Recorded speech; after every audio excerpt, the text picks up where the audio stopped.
अस्सलाम वालेकुम गाइस जी। आज का जो हमारा टॉपिक है वो इनफैक्ट पूरा चैप्टर है, इसी वीडियो में आप कवर करेंगे। आप देख सकते हैं ये 5 डे लेसन प्लान है। तो इस ऑनलाइन क्लासेस में जो है हम एक ही वीडियो में इसको जो है वो कवर अप करने की कोशिश करेंगे। बाकी अगर आपके कोई क्वेश्चन वगैरह हों तो वो आप कमेंट सेक्शन में कमेंट करके पूछ सकते हैं, ठीक है।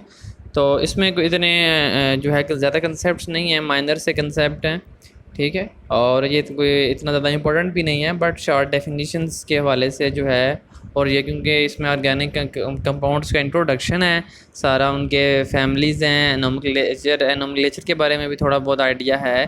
बेसिकली जो है वो होमोलोगस सीरीज़ और आपके फंक्शनल ग्रुप का इसमें आइडिया, डिटेक्शन वाला क्वेश्चन जो है इसमें बहुत ही ज़्यादा इंपॉर्टेंट है। वो लॉन्ग क्वेश्चन भी आता है, ठीक है, और शॉर्ट भी आता है उसका कोई पार्ट, ठीक है, वो एंड पे है बिल्कुल, ठीक है। तो इसमें ऑर्गेनिक कंपाउंड्स हैं, तो यहाँ पे वो लिखा हुआ है कि ऑर्गेनिक केमिस्ट्री है और इनऑर्गेनिक केमिस्ट्री है। तो ऑर्गेनिक केमिस्ट्री को आप कैसे डिफाइन करते हो? The branch of chemistry that deal with the compounds of hydrogen, carbon and hydrogen, that is hydrocarbon, ठीक है। तो उसको आप ऑर्गेनिक केमिस्ट्री का नाम देते हो। लेकिन बहुत सारे कंपाउंड ऐसे हैं कार्बन के, जैसे ये फर्स्ट पैराग्राफ है जो modern definition of organic chemistry, इसके ऊपर अगर आप देखें तो इसमें लिखा हुआ है carbon monoxide, dioxide, carbonate and bicarbonate और साइनाइड वगैरह और थायोसाइनाइड वगैरह, ये जो हैं ये कार्बन होने के बावजूद भी इनको हम ऑर्गेनिक केमिस्ट्री में डील नहीं करते। इसकी वजह ये है कि इनकी प्रॉपर्टीज़ जो हैं वो इनऑर्गेनिक प्रॉपर्टीज़ हैं, ये इनऑर्गेनिक प्रॉपर्टीज़ शो करती हैं, ठीक है। जिसकी वजह से यहाँ यानी कि यहाँ पे जो कार्बन है वो एज सच ऐसी प्रॉपर्टीज़ शो नहीं करता जैसे कि उधर ऑर्गेनिक कंपाउंड में शो करता है। तो और यानी कि आप ये कह सकते हो कि सिंपली इनके जो रिएक्शन है वो इनऑर्गेनिक नेचर के होते हैं, तो इस वजह से हम इनको इनऑर्गेनिक केमिस्ट्री में डील कर लेते हैं। अच्छा, सोर्सेज की अगर हम बात करें तो कोल है, पेट्रोलियम है, नेचुरल गैस है। कोल का तो आपको पता ही है, इसमें दो जो इम्पोर्टेंट बात है वो है 200 ऑर्गेनिक कंपाउंड होते हैं इसके कोल की। डिस्ट्रक्टिव अनपायरोलिसिस और डिस्ट्रक्टिव पायरोलिसिस, पायरोलाइसिस का लाइसिस का मतलब होता है ब्रेक डाउन, पायरो का मतलब होता है हीट प्रोवाइड करने पे, ठीक है।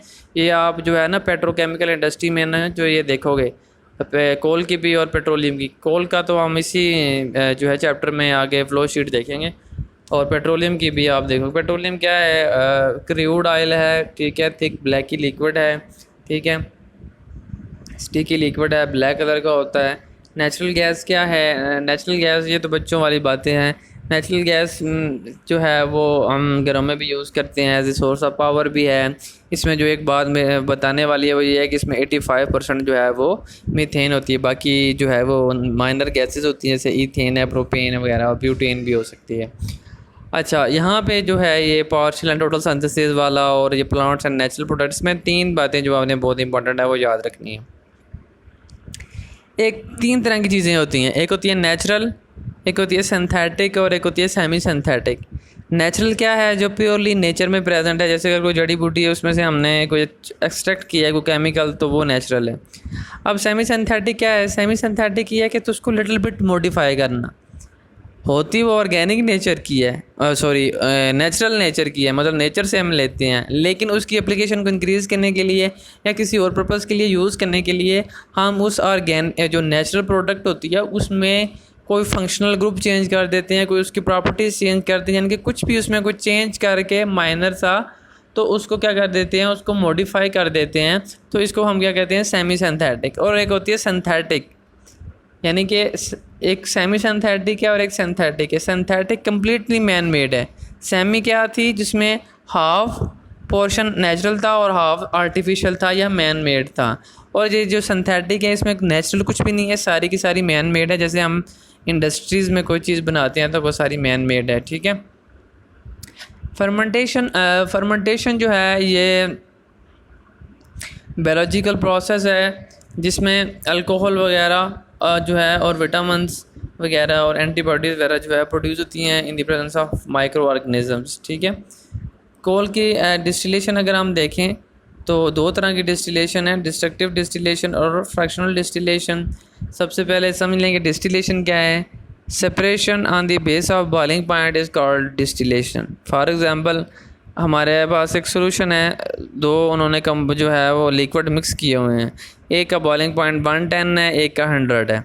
तो जब हम हीट करेंगे तो 100 वाले के वेपर्स जो है वो जल्दी बनेंगे, आल दो के 110 वाले बनेंगे, लेकिन जो वेपर्स होंगे उनमें जो है वो 100 वाले की कंसनट्रेशन ज़्यादा होगी मोस्टली, बल्कि होंगे वो ही 100 वाले। तो हम क्या करेंगे, हम ऊपर कंडेंसर लगाएंगे और उसको कंडेंस करके सेपरेट कर लेंगे। अब देखें दोनों सेपरेट हो गए, 110 वाला भी और 100 वाला भी। तो इसको डिस्टिलेशन कहते हैं। अब फ्रैक्शनल डिस्टिलेशन क्या है, अब देखें एक को अलग बीकर में किया, दूसरे को अलग बीकर में किया। यहाँ पे हम बीकर यूज़ कर रहे हैं, तो जब हम फ्रैक्शनल डिस्टिलेशन वहाँ पे हम फ्रैक्शनेटिंग कॉलम यूज़ करते हैं, तो इस बेस पे इसको फ्रैक्शनल डिस्टिलेशन कह रहे हैं। डिस्ट्रक्टिव डिस्टिलेशन क्या है, distillation in the absence of air at specific temperature, temperature ऊपर गिवन है पहली लाइन में, और in the absence of air. आगे प्रोडक्ट कौन सी आ रही हैं, ये आपने फ्लो शीट जो है वो तैयार करनी है, ठीक है। अच्छा, प्रॉपर्टीज़ ऑर्गेनिक कंपोजिशन, कंपोजिशन है कि किन चीज़ों से मिलके बना हुआ है। ऑर्गेनिक कंपाउंड में दो ही मेजर चीज़ें होती हैं, कार्बन एंड हाइड्रोजन, ठीक है, यानी किसी बेस पे हम उसको हाइड्रोकार्बन कहते हैं। लेकिन माइनर क्वांटिटी में नाइट्रोजन, सल्फ़र, ऑक्सीजन और हैलोजन वगैरह भी हो सकते हैं इसमें। मेल्टिंग एंड बॉइलिंग पॉइंट्स की बात करें तो वो इनके क्या होते हैं, लो ही होते हैं, इसी वजह से ये वोलेटाइल भी होते हैं। सोलेबिलिटी, ऑर्गेनिक हैं तो ऑर्गेनिक में डिज़ोल्व होंगे इजीली, लेकिन वाटर में भी डिज़ोल्व हो जाते हैं due to the presence of hydrogen bonding. लेकिन जब हायर मालिक्यूल्स होते हैं, यानी कि जब उनकी लेंथ बड़ी होती है, तो वो फिर वाटर में सॉल्युबल नहीं होते। स्टेबिलिटी की अगर बात करें तो वो जैसे ऊपर मेल्टिंग एंड बॉइलिंग पॉइंट अगर उसके कम है तो ज़ाहिर सी बात है उसकी स्टेबिलिटी भी कम है। कंडक्टिविटी की बात करें, इलेक्ट्रिकल कंडक्टिविटी की, तो इलेक्ट्रिकल कंडक्टिविटी इसमें नहीं है क्योंकि इसमें फ्री इलेक्ट्रॉन नहीं होते, कोवेलेंट बॉन्डिंग है इस वजह से। सोर्स की बात करें तो ये एनिमल या प्लांट ओरिजिन के होते हैं, मेनली आप कह सकते हैं नेचुरल ओरिजिन के होते हैं।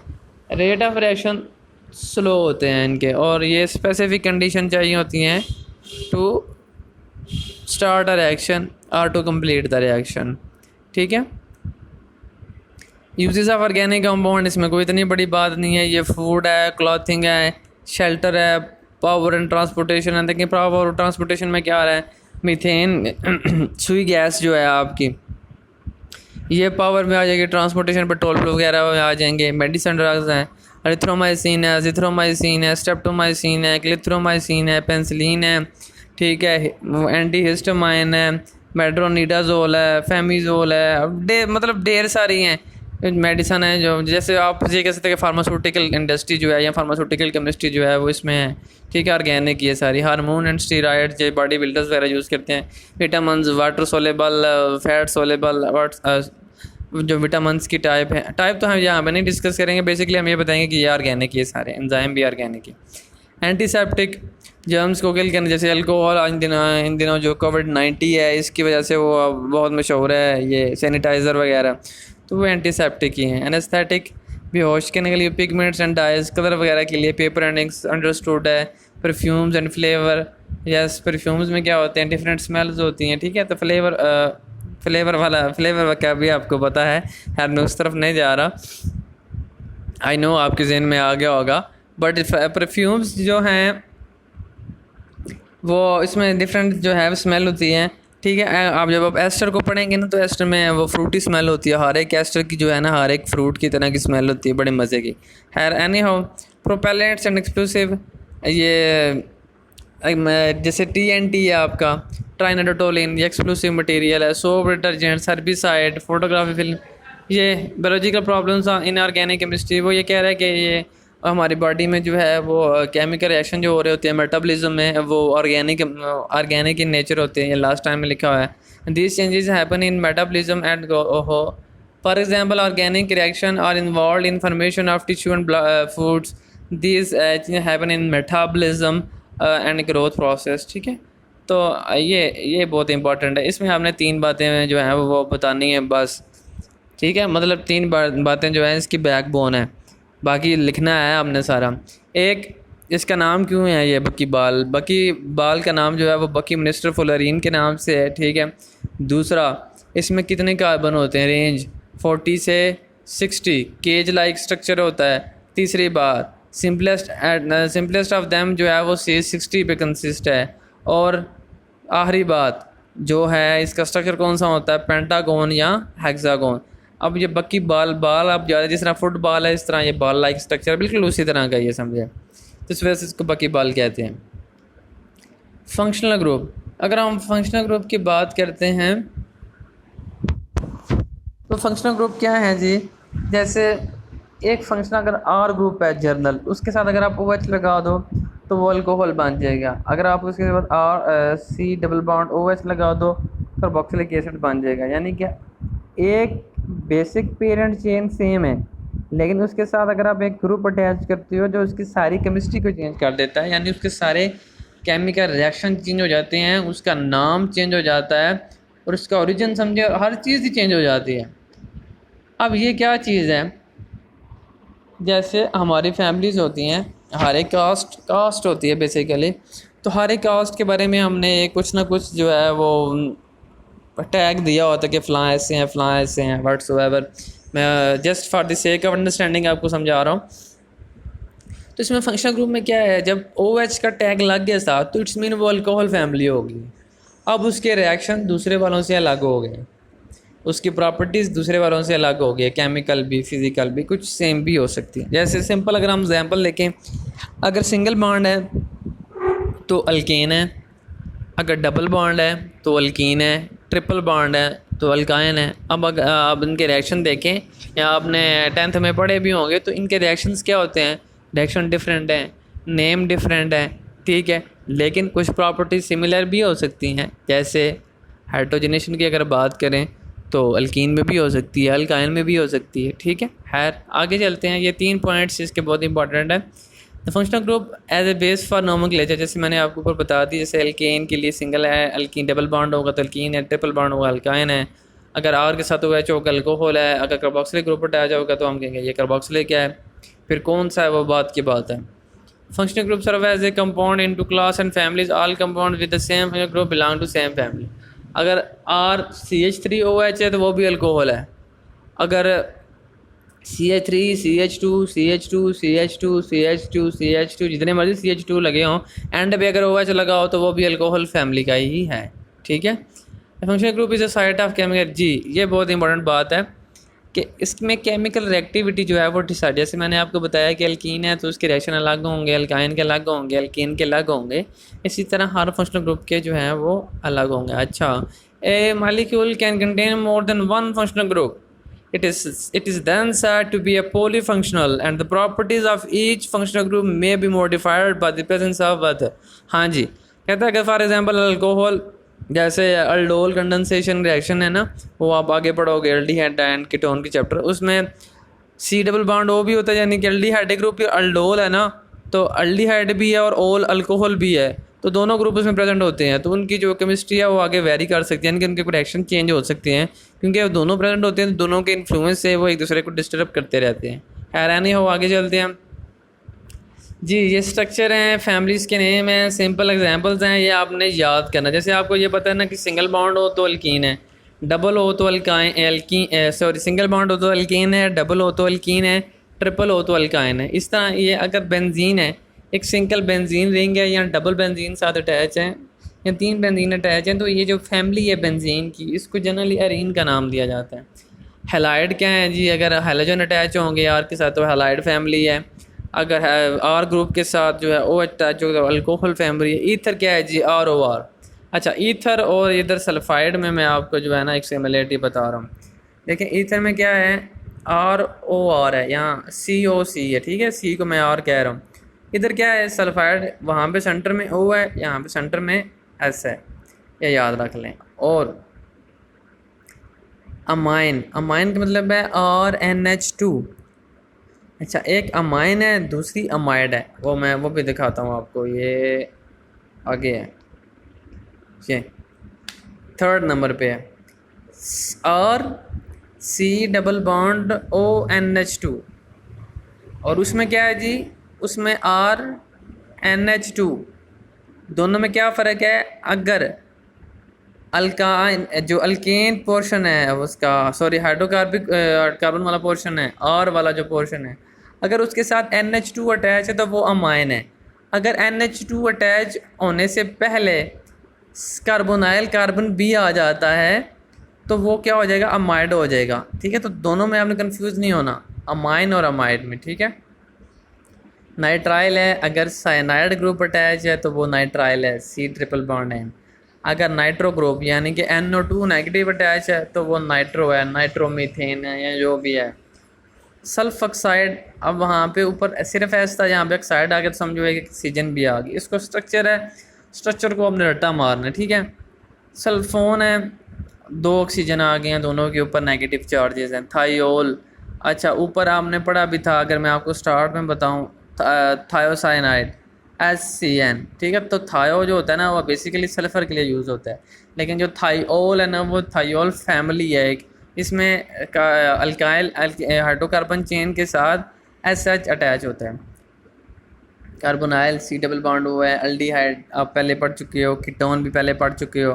ठीक है, कार्बोक्सिलिक एसिड भी पहले पढ़ चुके हो। एस्टर, हाँ अच्छा, एस्टर और ईथर में कंफ्यूज नहीं होना, ये बच्चे बड़ी गलती करते हैं। देखो जी, एस्टर का स्ट्रक्चर आपके सामने है, अब मैं ईथर का दिखाता हूँ आपको। ईथर किधर गया है जी, ये COC।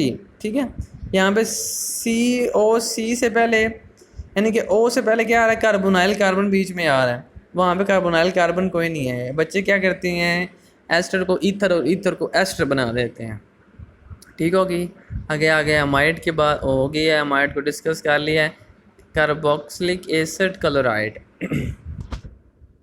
इसमें OH ग्रुप को उतार के ना, जो एसिडिक ग्रुप है, देखिए कार्बोक्सिलिक ग्रुप क्या होता है, C डबल बॉन्ड OH, तो OH को उतार के क्लोराइड लगाया हुआ है, एनहाइड्राइड। जब 2 कार्बोक्सिलिक एसिड को आप ऐड करते हो तो वाटर रिमूव होता है, इस वजह से एनहाइड्राइड की टर्म है। तो एनहाइड्राइड जो है वो वाटर रिमूव होने के बाद बनता है, तो इसलिए ये ऑक्सीजन जो है 2 OH होते हैं ना, एक OH एक कार्बोक्सिलिक एसिड का, दूसरा OH दूसरे कार्बोक्सिलिक एसिड, तो एक का OH जाता है, दूसरे का H जाता है, तो वाटर रिमूव हो जाता है, एक ऑक्सीजन बच जाता है जो सेंटर में आ जाता है।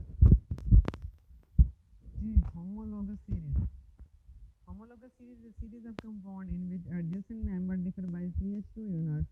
ठीक है, this is called homologous series. जी फायदा क्या है इसकी, जब all compound in the series contain the same element and the functional group. जी जैसे ऊपर अल्कोहल के सारे अल्कोहल ही हैं।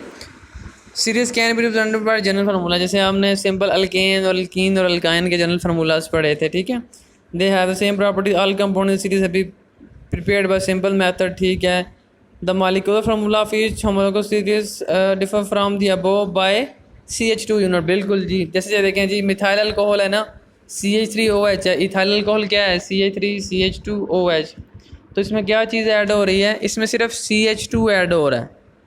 उसके अगले में देखें ना, ब्यूटाइल अल्कोहल में एक और CH2 ऐड हो गए। ठीक है, फॉर एग्जांपल पहले का मिथाइल अल्कोहल का मैस है 10।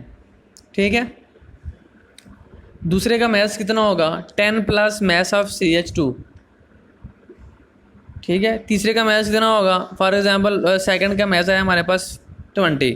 ठीक है, ये मैं अपने से वैल्यू ले रहा हूँ, एक्चुअली इतनी है नहीं है, 20 आ रहा है। तो ब्यूटाइल अल्कोहल का अगर उसका है, इथाइल अल्कोहल का इतना आया है, तो प्रोपाइल अल्कोहल का कितना आएगा जी 20 प्लस CH2 का मैस। ठीक है, इसी तरह हम जो है इनकी प्रॉपर्टीज़ भी डिसाइड कर लेते हैं और हमें बहुत कुछ इनके बारे में पता चल जाता है।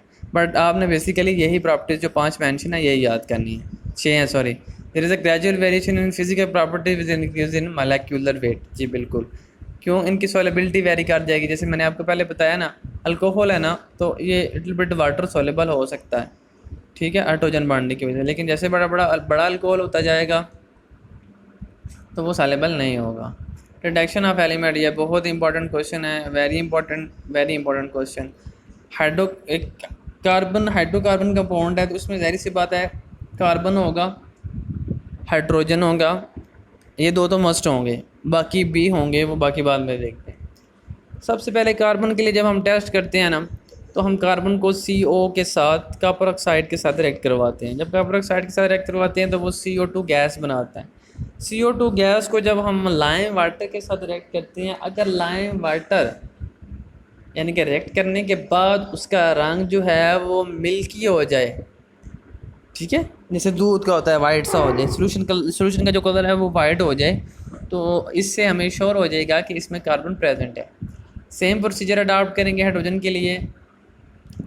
जब हाइड्रोजन को हम कॉपर ऑक्साइड के साथ रिएक्ट करेंगे तो कॉपर बनेगा प्लस वाटर बनेगा, ठीक है। कॉपर को हम क्या करेंगे, वाटर के साथ रिएक्ट करेंगे तो कॉपर सल्फेट पेंटाहाइड्रेट बन जाएगा। जब कॉपर सल्फेट पेंटाहाइड्रेट बनेगा तो कॉपर सल्फेट पेंटाहाइड्रेट जो है वो ब्लू कलर का होता है, और जो सिर्फ कॉपर सल्फेट है वो जो एनहाइड्रस है, यानी कि उसमें पानी नहीं है, जैसे ऊपर एनहाइड्राइड में बताया था कि वो विदाउट वाटर होता है, तो इसमें जो है ये कलरलेस होता है या वाइट कलर का होता है। अगर सोल्यूशन ब्लू हो जाता है तो हमें पता चलेगा कि जी इसमें हाइड्रोजन भी प्रेजेंट है। अच्छा, आगे 3 चीज़ें हैं, नाइट्रोजन, सल्फ़र और हैलोजन।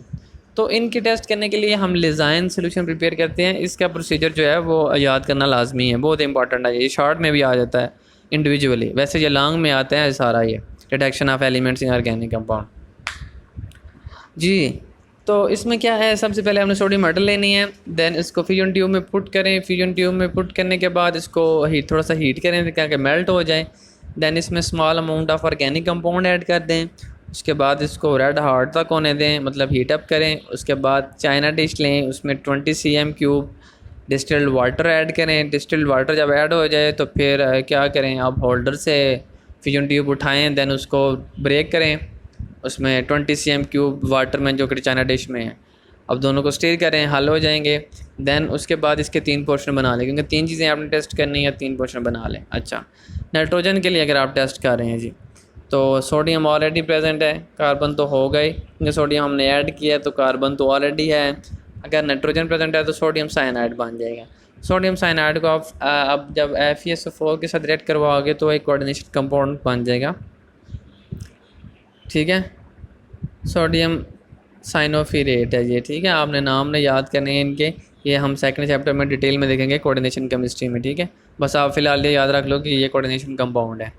तो अगर तो उसका कलर जो है, देन उसको जब हम FeCl3 के साथ in the presence of HCl add करवाते हैं, अगर सोल्यूशन का कलर ब्लू हो जाता है तो हम श्योर हो जाएंगे कि इसमें नाइट्रोजन प्रेजेंट है। अगर यही प्रोसीजर अडॉप्ट करते हैं लेकिन सोल्यूशन का कलर जो है वो ब्लड रेड आता है, ब्लड रेड, तो इसमें ये पॉसिबिलिटी है कि नाइट्रोजन भी है एंड सल्फ़र भी है जी, दोनों प्रेजेंट है।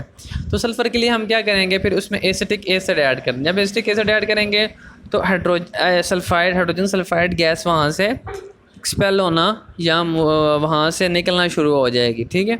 तो उसको जब हम हाइड्रोजन सल्फाइड और एसिटिक एसिड जो होगा, और in the presence of in these we add the lead, जब हम लेड ऐड कर देंगे तो लेड जो है वो सल्फ़र के साथ कंबाइन करके ना ब्लैक कलर के प्रेसिपिटेट बना देगा, ठीक है। अगर तो ब्लैक कलर बन गया तो it's mean sulphur is confirmed, ठीक है जी। हैलोजन टेस्ट, हैलोजन टेस्ट में सबसे इंटरेस्टिंग जो चीज़ है वो ये है कि इसमें कलर वेरी करते हैं और सॉलिबिलिटी वेरी करती है, वो हमें याद रखना है, बाकी तो आप इसे पढ़ ही लोगे। लास्ट लाइन में जो है, सेकंड लास्ट लाइन जो है, 2 formation of precipitate show the presence of halogen. White PPT soluble in sodium hydroxide show the presence of chlorine। White और सोडियम हाइड्रोक्साइड में सोलेबल तो वो होगी क्लोरीन। पेल येलो और पार्शली सोलेबल इन sodium hydroxide तो वो होगी बोरोमीन। डीप येलो पहला वाइट है और सोलेबल है, दूसरा पेल येलो है पार्शली यानी थोड़ा सा सोलेबल है, ठीक है, तो वो कौन सा है, बोरोमीन। डीप येलो गाढ़ा पीला जिसे हम कह सकते हैं आम ज़ुबान में, ठीक है, पंजाबी में अगर हम कहें तो, ठीक है। Insoluble in sodium hydroxide, ammonium hydroxide sorry, ठीक है। रिडक्शन ऑफ ऑक्सीजन ये बहुत सिंपल है। फॉर एग्जांपल कार्बन की आप परसेंटेज फाइंड करते हो, कार्बन की परसेंटेज आई है 70%, सॉरी 50%। हाइड्रोजन की आई है जी 10%, 50 and 10 60, देन सब्सट्रैक्ट 8 फ्राम 100। जब 100 से आप माइनस करोगे तो पीछे कितना रह जाएगा, 40। तो 40 जो परसेंटेज होगी वो इसके ऑक्सीजन की होगी। इसको ऐसे ही फाइंड करेंगे। डिडक्शन ऑफ फास्फोरस से ये फास्फेट में जाता है, देन येलो कलर के प्रेसिपिटेट बनते हैं जिससे पता चल जाता है कि फास्फोरस प्रेजेंट है।